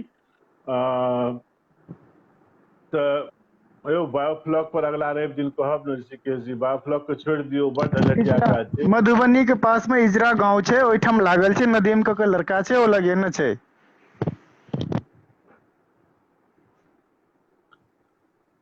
ओ सरपंचो में नहीं जीतऽ देत, गोली मारि दै छै। हम जखन गाम जाइ छियै अहाँ कहै छियै MLA के काज छै। तैयो बड़ शुभकामना लेल कुलदीप जी, बहुत धन्यवाद। हाँ तऽ फुलपरास लग हमर घर छै ब्रह्मपुर, ओहिठाम हमर सबके एकटा कैंप छै। जो जाके हुए तऽ हमरा से एड्रेस लऽ लेब। ओहिठाम हमसब अलग अलग तरह के पालन केने छियै, 1 एकड़ में, छोट में, लंबाई में, चौड़ाई में, छोटकी छोटकी खत्ता में, टंकी में, सिंटेक्स के वाटर में सेहो करै छी। सिंटेक्स के जे टंकी अबै छै 500 लीटर ओहो वाला में टंकी एक में 1000 लीटर के टंकी में सेहो पोछि के देख रहल छियै वाटर एक्सचेंज माध्यम से, ताकि जे लोग बहुत छोट छै जकरा बिल्कुले उपाय नहीं छै, ओहो जे हमसब कहै छियै 600 पीस 700 पीस बना लेतै माछ के, मानि लिअ 300 पीस 400 पीस खाइयो लेतै, ओते कैलोरीज तऽ ओकरा भेटतै, ओते प्योर ओकरा न्यूट्रिशन तऽ भेटतै। बहुत काज लोग न्यूट्रिशनो दुआरे करै छै। तऽ हमरा सबके सब तरह के मॉडल छै, 2-4 दिन जाके घुमि सकै छियै, देख सकै छियै। हाँ बतेनिहार ओहिठाम एखन जे लोग रहत से अपन काज में व्यस्त रहै छै, बेसी नहीं कऽ सकैए। मछली छाने के व्यवस्था, छाने के मतलब मछली निकाले पकड़े के, के? हार्वेस्ट करे के। हाँ हार्वेस्ट करे के हिनकर कहनाम अच्छा से छनि, अच्छा मच्छरदानी अच्छा। से यौ मालिक। नहीं नहीं, माछक जाल भेटै छै, माछक जाल भेटै छै। अहाँ छोट छोट जाल चला के कऽ सकै छी पार्शियल हार्वेस्ट, आ नहीं तऽ फेर वएह मलाह के देबै तो निकालि देत। लेकिन ओ तहन कहत जे हम अहीं के कीन लेब, आ ओ पाइ अहाँके कम देत, कियाकि ओकर आगू सेल करतै। तऽ ई सब जे छै पोखरिक माछ जे छै तकर विधा छै। एकरा संगे संगे जे नवका टेक्नोलॉजी एलै, जे बार बार लोग सब पूछि रहल छथि बायोफ्लॉक यूट्यूब के नाजायज आधार छै। आब एकर जे भाँज छै से एतबा में बुझि सकै छियै जे कोनो माछ जे छै से पानि में रहै छै, पानि में रहै छै तऽ खाना खाइ छै, खाना खाइ छै तऽ पैखाना करै छै। जो खाना वेस्ट जाइ छै, जे पैखाना जाइ छै, जेकर विष्ठा होइ छै, से जहन सड़ि जाइ छै तऽ से अमोनिया बनै छै। अमोनिया माछ लेल घातक छै। हमरा सब लेल ओकरा मैनेज केनाइ सबसे पैघ काज छै। अमोनिया मैनेज करे में बड़का पोखरि में दिक्कत नहीं होइ छै, कियाकि बड़का एरिया रकबा रहै छै, गैसियस फ्लो बेसी रहै छै, माटि सेहो काज करै छै। आ जे अप्राकृतिक ढंग से हमसब करै छियै छोटकी पोखरि में या टैंक में, ताहिमे तरह तरह से अमोनिया के मैनेज कयल जाइ छै। ताहिमे से एकटा सिस्टम छै बायोफ्लॉक, जे ओकरा एहन बैक्टीरिया दऽ देल जाय जे बैक्टीरिया अमोनिया के तोड़ि के ओकरे माछ के खाद्यान्न बना के पानि के मेंटेन राखै। दरअसल ओहि पानि के बायोफ्लॉक जो वेस्ट हम ट्रीटमेंट प्लांट छै बस। हाँ, ओहि तरह से एकटा छै RAS, रैपिड सर्कुलेटरी सिस्टम। ओहिमे पानि के बार बार छानैत छानैत ओकरो एमोनिया के खत्म करैत ओही पानि के घुरबैत रहै छै। आब ई सब विद्या जतऽ निकलल रहै ततऽ निकलल रहै जे ओकरा सबके पानि नहि छलै, ओकरा सबके माटि नहि छलै, तऽ ओ सब कंट्रोल एनवायरमेंट में केने रहै। आब जैठाम रौद नहि छै ओहिठाम जे लोग टोपी पहिन लेतै तऽ जाड़ दुआरे पहिर, रौद दुआरे तो नहीं पहिर जेना गल्फ कंट्री में अपन जे मुस्लिम भाई सब छै तो सब जे वजू करे छै पानिक कमी छै तऽ कनिकबा में अपन धो धा के कऽ लै छै आ हिंदुस्तान में ठीक से हाथ पैर धो लेते जो मारते ओकरा वो पानि छै धोआ ने भाई जते धोबऽ नीके चीज छै तहिना ओ सब चीज सब एरिया लेल बनल छै हमसब जखन मिथिलांचल के गप कऽ रहल छी हमरा सबके पानि के कोनो कमी आ पोखरि में या वाटर एक्सचेंज विधि से केला से सब कोनो पानि के वेस्टेज नहीं करे छै बड़ डराइ छै लेकिन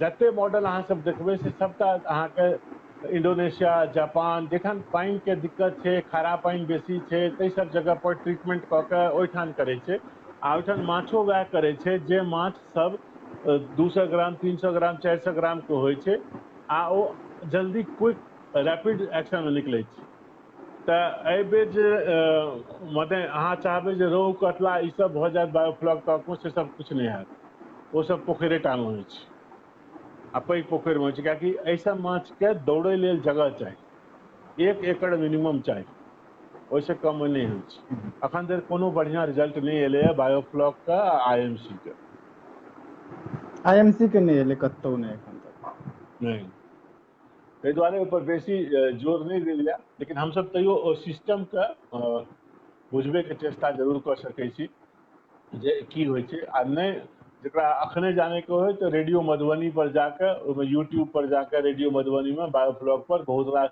स्टार्ट टू एंड बहुत रास वीडियो छै देख के जानकारी ल सकै छी बहुत चीज पता लग जाए 2000 जीरा बच्चा कतेक बाय कतेक के खाता में रखबाक चाही कथी के कोन माछ के मिश्रा जी कोन माछ एना नहीं हेता कैलकुलेशन कियाकि कोन माछ सब माछ के अपन क्यूबिक मीटर जगह के एरिया छै आ कते प्रोडक्टिविटी अहाँ लेबै जो 1 किलो के बाहर करबै तो ओकर पानिक एरिया ओते लगतै जो 100 ग्राम के निकालबै या 60 ग्राम के निकालबै तो ओकर पानिक कैपेसिटी कम बहुत बेसी भऽ जेतै कोन माछ कतेक चाल खाइ छै तहू पर निर्भर करै छै तऽ इट्स बिकम मोर साइंटिफिक आब वो हिट एंड ट्रायल वाला नहीं रह गेलै बैजू कहीं ज्ञान दियो ओहि पर बिल्कुल सही जब तक माछ के पता नहीं चलते यदि आईएमसी कहथिन तऽ 1 एकड़ भऽ गेलै मान लिअ यदि सिंघी कहथिन तऽ 10,000 लीटर पानि भऽ गेलै तऽ फर्क भऽ जेतै ना से क्लियर नहीं ने छै कोन माछ रहबाक चाही कोन माछ आ कतऽ करबै दुनू चीज चाही कते पानि में करबै 2000 जीरा लेल आ सो 2000 जीरा केला से किछु नहीं भेल बुझलियै हमसब कियाकि कोन साइज फिंगरलिंग ईयरलिंग एकटा सब छै ईयरलिंग कनी ईयरलिंग बुझबियौ ने बेजू जे 1 साल पुरान बच्चा छै तकरा स्टैंडर्ड ईयरलिंग कहल जाइ छै जे ब्रीडिंग भेलै एहि साल यूज के लिए अगला साल आ सबसे बेसी लोग ठकाइतो वही चीज में छै सब रवि के हेबै बाप रे घर वाली घर से निकालि देत हमरा जे सब दिन कोना में बैस के पता नहीं करे की चीज छै आ नहीं तो टाइम बदलऽ पड़त हाँ ओना 8 बजे साँझ के ठीके रहे छै लेकिन शनि दिन रवि दिन कनी माहौल दोसर रहै छै तऽ ओहिमे छै एकटा स्टंटेड ईयरलिंग कहाइ छै जेना अखन एहि साल हम धरू जे सितंबर के महीना में 1 अंगुरी के बच्चा लऽ के कोनो खत्ता में सुरक्षित खत्ता में दऽ दी आ ओकरा पहिले कनी बात करियो हाँ कर रहल छी 2 मिनट एकरा खत्म करी ओकरा कनी खुएबै आ तकरा बाद ओकरा सहबै के अभ्यास लगा देबै आ ओकरा पूरा सर्दी पोइस के रखबै आ फिर अप्रैल से ओकरा कनी कनी खुएनाइ के अभ्यास लगेबै तखन ओकरा बड़का पौंड में देबै तो अपना जीवन काल के 6 महीना जीव चुकल छै तहन ओकरा अगला 6 महीना जीवे में टाइम नहीं लगतै आ पैघ भऽ जेतै एकरा कहै छै ईयरली सो देल जाइ छै। अच्छा तऽ सब्सिडी पर की कहे के छै बेजू, अहीं क्लियर करियो, अहाँ बेसी पढ़ाई कर लेलिए पर कते की कते दै कोना छै एहि के सब्सिडी लिए, वो तक बुझाइए सरकार के देलिए जे योजना जे सबके छै। अप्लाई करऽ पड़तनि, रजिस्ट्रेशन कऽ के जी अप्लाई कऽ के ऑनलाइन फॉर्म्स निकालि के ओकरा अहाँ दऽ दियौ। कतेक सब्सिडी छै 1 हेक्टेयर पर पोखरि में? जे वेबसाइट के अनुसार छै, एकर पर जे इनपुट वाला छै, मतलब इनपुट उन्नत इनपुट फीड और सीड के कॉस्टिंग जे छै ओपर 50% छै, नवका पोखरि पर 75% छै। लेकिन ये कास्ट लेकिन वाइज सिस्टम 50%, छै। हाँ कास्ट वाइज सिस्टम छै। हम अहाँ करबै अनुसूचित जनजाति करतै तऽ अनुसूचित जनजाति के फर्क भरि छै। तक 90% दै छै। जी जी ताहिमे जी बुधियारी किया नहि करे छै लोग, एकटा अनुसूचित जेना जाति वाला के अपन पार्टनर बना लिया अच्छा आ अपन जमीन ओकरा संगे अथी कऽ लो, पार्टनरशिप में रजिस्टर कऽ दो आ ओहि पट्टा के दऽ दो, लीज 90% लीज सरकार से लीज पर, लेकिन वो रजिस्टर्ड लीज करबऽ पड़तै ने 10 साल के लेल, जाहिमे 3% करीब स्टाम्प ड्यूटियो लागि जेतै ने। तऽ ओहिसे बेसी पैसा तऽ सरकार दऽ देतै ने बेजू। हाँ से दऽ 50% आ देतै, 90% में बहुत के फर्क छै ने। बहुत फर्क। जी जो जी जी सरकार 90% दऽ देतै तऽ अपने जौन चाकर में ककरो पार्टनरशिप बना लेतै, ओकरे देखरेख करे ले सेहो कहतै। जो ओकर इंटरेस्ट ओहि पोखरि में हेतै तऽ ओ बेसी मन से काज करतै ने। एहिसँ की हेतै, एकटा ग्रामीण जे हमरा सबके रोजगार पैदा करैके यऽ, खास करके जे निचला तबका छै, जे गरीब छै, तकरा इन्वॉल्व करैके यऽ, तऽ दुनू के हाँ फायदा भऽ गेलै ने। मकसद कामयाब हेतै। जी अहाँके ओनाहियो तऽ लेबर राखैए पड़त, हाँ जे सब दिन बोरा बोरा खेनाइ पहुँचाबऽ पड़ै छै घाटे घाटे, दिन में 4 बेर जी भोजन देबऽ पड़ै छै, तऽ अहाँके चाहबे करी। तऽ जो चाहबे करी अहाँ बिल्कुल। एकटा अनुसूचित जाति जनजाति वाला से बिना कोनो हीन भावना के, बिना एहि प्रवृत्ति के जेकरा हम ठैग लेबै, जी जी जी ओकरा संगे पार्टनरशिप कऽ ली, लागत अहाँ दियौ, सरकार से अहाँ बेनिफिट लियौ। क्योंकि सरकार जो बूढ़ छै तऽ हम क्या पुरान कहबी छै, जो बुड़बक के धन है तऽ काबिल के उपास थोड़े राखऽ पड़ै छै। तो सरकार बुझै छै जे अहिना चलतै तऽ हमसब अहिना चलबै। हाँ एहिसँ एना कयल जा समाजोमे किछु सकै छै। फायदा हेतै। हाँ तऽ अहाँ जी सब एना कयल 90% जा दसो सकै छै। ट्राई करियौ, लेकिन ई नहि जे सबटा लाभ अपने लऽ लियौ, ओकरा बेचारा के किछु नहि दियौ, एना नहि हेबाक नहि चाही। ओकरो हक छै। अच्छा ई हाँ अनुसूचित जाति और जनजाति की चीज छियै? दुनू में एकटा तऽ फर्क की शेड्यूल छै? कास्ट, एकटा शेड्यूल ट्राइब। अच्छा एकटा और शेड्यूल अति कास्ट, पिछड़ा एकटा कौन शेड्यूल होइ छै? अपना ठाम हो एकर सबके डेफिनेशन छै। आ बिहार में की डेफिनेशन से नहीं कही, हमरा बुझने मुसहर सबके ई सब अति पिछड़ा कहैत हेतै, डोम के अति अच्छा पिछड़ा कहैत हेतै, लेकिन हुनका ओबीसी सब जे पर होइत हेतै, जेना 90% छै। पासवान सब छै से अलग कैटेगरी में अबैत हेतै। तऽ अपना एहिठाम तऽ बहुत जाइत छै ने, तऽ ओकरा अलग अलग डिवीजन केने छै। ठीक से ओ हमरो नहि बुझल ये, ओ एकटा सरकारी खेल छै। ओनाहियो तऽ जे सब्सिडी स्कीम सब अबै छै, जो ओहिमे शब्द लिखल छै मछुआरों के प्रोत्साहन के लिए, तहन तऽ हमसब एलिजिबले नहि छी। कियाकि हमसब जाइत से मछुआरा नहि छी, हमसब निषाद कम्युनिटी से नहि अबै छी। जी ओकर सबके अपन पॉलिटिक्स छै। तऽ जेना अहाँके डिस्ट्रीब्यूशन लए गाड़ी लैके यऽ, तऽ भऽ सकैए हमरा अहाँके नहि दिया जाय कि महिंद्रा 4 चक्का गाड़ी जे छै, बोलेरो पिकअप, ओहि पर 90% के सब्सिडी हाँ छै। ओ सामान्य कैटेगरी के नहि छै। 8 लाख के गाड़ी अहाँके 1.5 लाख में भेट जायत, लेकिन हमरा नहि जी बुझाइए जी हमरा अहाँके भेट। तऽ एहि नहि दुआरे नहि ओ हम तऽ ई सामान्य के लेल नहि छै। तो तखन जे केओ अनुसूचित जाति वाला के पार्टनरशिप में राखी आ संगे लगा कऽ ओकरा संगे काज करी, ओ बढ़िआँ। तो सरकार के तो कागज से मतलब छै, ओकरा काज से मतलब छै, हमरा प्रोडक्शन से मतलब ये, जी अपना सबके प्रोडक्शन से मतलब ये, कॉस्ट कम करे से मतलब ये। तो जो सब चीज पर सब्सिडी देते, फीड पर देते, सीड पर देते, हमरा 50%, ओकरा 90%, तो ओकरे नाम पर लेबै 90%। फीड जो कॉस्ट कम भऽ गेलै तऽ प्रॉफिट बेसी भऽ जेतै ने। ट्यूबवेल तक पर तऽ इहो एकटा सब्सिडी दै नजरिया। छै। हाँ आ हे से एहि बेर कखनो जब नीक चीज हुए सेहो बजबाक चाही। हम एकटा अहिना आवेदन देखलियै, जी पूर्णिया दिस छै, ओहिमे पाइ लोग बांटि के लै छै, इवन जमीनो पर बटाई पाइ लागत बांटै छै। एकटा अहिना विज्ञापन देखलियै सोलर ट्यूबवेल लगबैके ऑनलाइन, आ हम भरि देलियै। आ कहलकै एक दिन फोन आयल जे 50,000 टका जमा करा दियौ। हमरा विश्वास नहि भेल जे बिहार में बिना घूस के केना हेतै, लेकिन हम दऽ देलियै आ 3 महीना बाद 16 ट्यूबवेल लगा के ओ सब चलि गेलै। 3.5 लाख टका के चीज 50,000 में बिहार सरकार में लागि जाए तो ई बहुत बढ़िया चीज छै। बड़का बात शेड्यूल ट्राइब, बड़का बात छै। हाँ, शेड्यूल ट्राइब मधुबनी में नहीं छै। ककोड़िया सब की छै ये करोड़िया सब? करोड़िया बुझै छियै? बड़का बड़का भाला लऽ के कुकुर लऽ के जे चलैत रहै छै।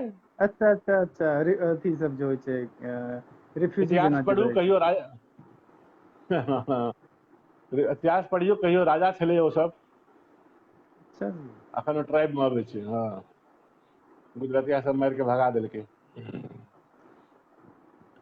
तऽ सब्सिडी लेकिन के स्कीम सएह छै। सब्सिडियो के सर, सब्सिडियो में जे छै अहाँके ओ देखना छै, फिक्स केना छै जे कि एतेक लोकके देबाक छै, एतेक लोकके देबाक छै। जेना से एकटा बायोफ्लॉक पर जे झंझट छै, छै जेना बायोफ्लॉक से पर एकटा 160 झंझट छै यूनिट जेना छै फिलहाल टोटल कहै गवर्नमेंट छै। पर। हाँ, कहियो आ कहियो। जेना कहि देलकै जे इतने लाभार्थी, अब वो हाँ पूरा हाँ हाँ। लाभार्थी पूरा बिहार में बांटि देलकै है जमीन के जल क्षेत्र के हिसाब से। तो भऽ सकै जी छै जी। जे अपना एहिठाम 50टा पोखरि के दे, 60टा पोखरि के दे। निश्चित छै हाँ आब, जे हाँ हेरा फेरी तऽ छैहे, 10-15% घूसो लेते हेतै। निश्चित निश्चित, ओहिके तऽ बिना किछो हेतै थोड़े ना। निश्चित, हाँ, जेना लेकिन सबटा उन्नत कागज इनपुट छै, चाही। फीड और सीड पर जे कॉस्टिंग छै सरकार के, सिर्फ 3,750 टा यूनिट भेटतै, 3,750 लोग के सिर्फ भरि बिहार में। तेनाहिये जेना ओ ट्रेनिंग जे कराबै छै सरकार, हम्म। ओ 12,000 किसान के करेतै सिर्फ। देखियौ आब कते ई अनपैरेलल छै, सिखा देतै 12,000 के, पाइ देतै 12,000 के। 300 के, आ बिया देतै 1400 के। मने कोनो हाँ सर पैर नहीं छै, सरकार बुझे नहीं छै। अहिना हम एक बेर मधुबनी में गव्य अथी में गेल रही विभाग में, तो कहलक हमसब पूरा जिला में 20 गोटा के दऽ सकै छी। हाँ, तऽ एकर पूरा जिला में क्राइटेरिया 20 फिक्स गोटा केने को, छै। अब ट्यूबवेल भरि बिहार में 978 गोटा के देते as per fisheries department. Hatchery भरि बिहार मुरारी में जी, 10 टा लगेतै। हाँ मुरारी जी, सब राज्य के सब जिला में ट्रेनिंग होइ छै, अहाँ कतौ से लऽ सकै छी। हाँ हैचरियो के सएह छै। सिर्फ 10 टा हैचरी भरि चाहे बिहार में सीड, 10 टा। हाँ, और 2020 सीड 21 में बनबै 10 वाला टा छै। हाँ फीड और फीड फीड कंपनी के सेहो छलैया। हाँ, लेकिन ओहि पर अनुदान नहीं छै फिलहाल। ओ NFDB के स्कीम छै, बिहार स्टेट गवर्नमेंट के नहीं छै, सेंट्रल गवर्नमेंट के स्कीम छै ओ। लेकिन वो भेटते इंडस्ट्रियल से, औद्योगिक विभाग से। इएह जी सब जी एकरा जी सबके जी। तालमेल नहीं छै, एकरा सबके तालमेल नहीं छै। जे आब माछ के जे पूरा सिस्टम छै से माछ विभाग से भेटबाक चाही, आ माछ जी के बिया बनबै ले या माछ के डलिया बनबै ले जाओ इंडस्ट्री डिपार्टमेंट। हाँ हाँ हाँ हाँ। ई सब तालमेल सरकार के कनी अलग छै, लेकिन पोखरि में काफी सहयोग करै छै। और बच्चा हैचरी अहू सबमे कऽ रहल छै। आ हाँ जे सब खोलऽ चाहे, सीरियसली जे करऽ चाहतै, तऽ लागत कमो कयल जा सकै छोटकी विधि सबसे, अपनो कनिक मनिक लागत लगा कऽ पार्टनरशिप में, या मने जेना 1-1 लाख रुपया 3 आदमी 4 आदमी के कऽ लेलहुँ, आ तहन ओकरा इनपुट कॉस्ट बना के ओकरा केलहुँ, तहन ई कयल जा सकैए। एहिमे देख लै छियै, आब अगर किनको कोनो प्रश्न आयल होइन तऽ देखै छियै। इनिशियल मिनिमम कतेक इन्वेस्टमेंट रोकड़ा, कतेक होइ छै? हाँ, फेर वएह फेर छै, एहि कहाँ पर छी ने, कते पैघ पोखरि रखबै, कते माछ रखबै, कते देखबै। हम तऽ कहलहुँ अहाँ 50 बाय 30 के एकेटा राखि लिअ, लेकिन ओते माछ के खाना तऽ खुआबऽ पड़त, ओते माछ के दवाइ तऽ देबऽ पड़त। तऽ ई सब टेक्निकल क्वेश्चन छै, जेकरा कैलकुलेट कऽ के आंसर कयल जा सकै छै। नवका और पुरनका पोखरि में माछ के प्रोडक्शन में कोनो भूमिका छै की? ऋषिकेश झा के प्रश्न छनि। नहीं बुझलिए सवाल। नवका और पुरनका पोखरि में माछ के प्रोडक्शन में कोनो भूमिका छै की? लोक कहै छै, हमरा नहीं बुझाइए। लोक कहै छै जे पोखरि एखन गांइत नहीं खेलकैए, नव छै, एहिमे कम माछ हेतै, एना हेतै ओना हेतै। माछ केना बुझतै जे हम कतऽ छी? पानि बुझतै। कमर्शियल फार्मिंग में ई सब नहीं राखैत हेतै मायने।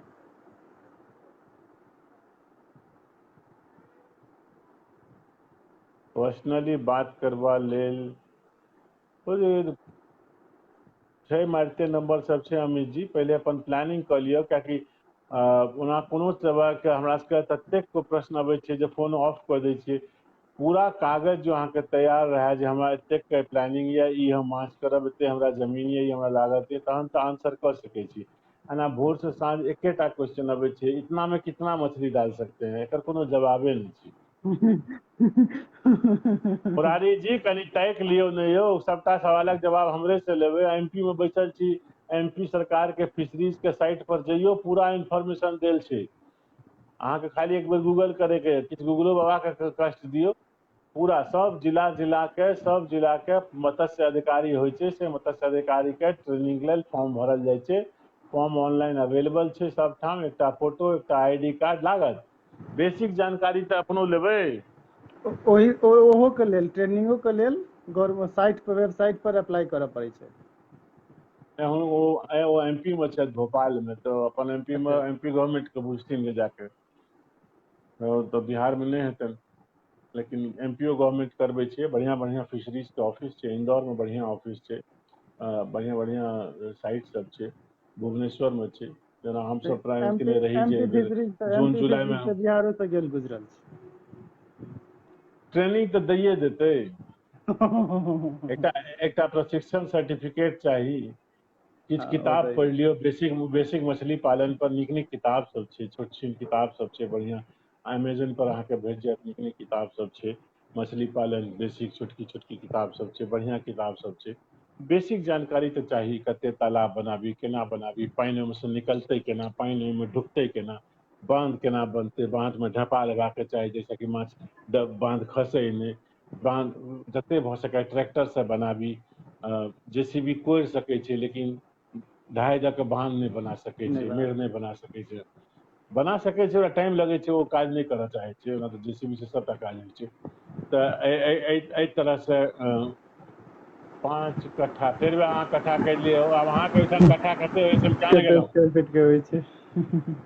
कते स्क्वायर फीट के कट्ठा हमरा नहि बुझलियै ने, अहाँ सब जखन बात करी हमेशा स्क्वायर फीट या एकड़ में बात करू, कट्ठा इज अ वेरी ओहिसे याद नहीं रहत। ऋषिकेश जी, बीमारी के बारे में बात भेल छै, शुरुआती टाइम वाला वीडियो के देखबै ने स्क्रॉल कऽ के, तऽ अहाँके देखायत माछ के बीमारी पर बात भेल छै। आ बहुत तरह के बीमारी होइ छै, तऽ ओ अहाँके धीरे धीरे बुझबै, धीरे धीरे कखनो खाली टेलफिन भऽ जाइ छै, कखनो रॉटगिल भऽ जाइ छै, कखनो ओकरा अपच भऽ जाइ छै, कखनो ओकरा पेट फूलि जाइ छै। कम खेनाइ से सेहो फूलि जाइ छै, आ बेसी खेनाइ से सेहो फूलि जाइ छै, दुनू तरीका से होइ छै। तऽ ओहि हिसाब से ओकरा चलल जाइ छै। ककर मिश्रा परिचय जी मांगि रहल सर छियै एक मिश्रा जी? किसान छथिन, मिश्रा जी सर एक प्रोग्रेसिव किसान छथिन, बस हिनक परिचय एतबा बुझियौ।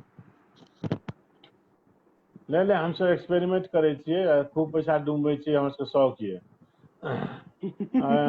फेर आब अगला रवि दिन बायोफ्लॉक आ बाकी सिस्टम सब पर, टैंक सिस्टम पर इंटेंसिव फिश फार्मिंग पर, टैंक सिस्टम सब पर अगला रवि दिन 8 बजे की यौ हाँ बैजू, ठीक छै, रहबै? ठीक छै, हाँ जरूर। गाम गामो जेबै तऽ फुरसत गाम जेबै तऽ सर सबटा हमरे 6 तारीख के जेबै, 6 तारीख से पहिले नहि जेबै गाम।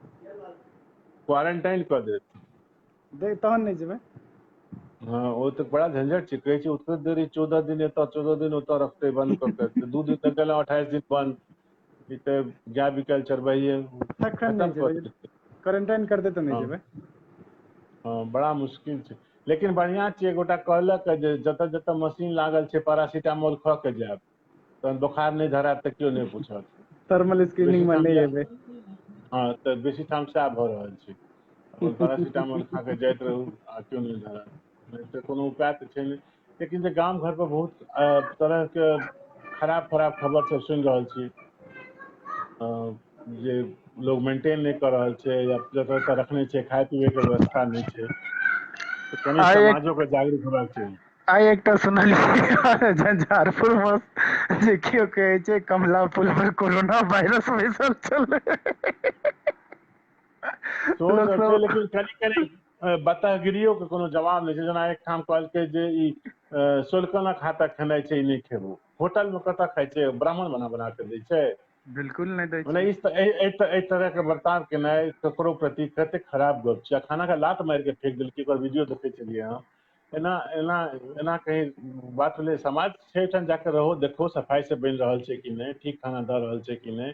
ताहि सबमे गड़बड़ हुई तो मुखिया के, सरपंच के, वीडियो के, जकरा तकरा रगड़ो, लेकिन खाना दो, बढ़िया से दो। लेकिन क्वारंटाइन सेंटर के तो मानू। लोग सब आब रिपोर्ट नहीं करे छै, लोग सब कहै छै हमर धियापुता छै, हम घर लऽ जायब, हम अपना एहिठाम रखबै, बौआ के मुंह नहीं देखलियै ये। एहि सब गप के एना बीमारी कंट्रोल में हेतै? ठीक छै, फेर भेंट हेतै अगला रवि दिन, आ फिर जरूर। हमसब बाटी में माछ पोसबै फेर। हाँ, अ, आप बाटिये में माछ पोसबै, ठीक ठीक। आब एकरा बाद वाला बाटी में पोखरि वाला के गपशप भऽ गेल, बहुत किछु जी क्लियर भऽ गेल हैत। तैयो जो सवाल हुए तो एही लिंक पर क्वेश्चन सब पोस्ट कऽ देबै, तो एक बेर हम सब पर सबका आंसर बना के दऽ देब, से कल जा सके। जरूर। प्रणाम। ठीक, धन्यवाद।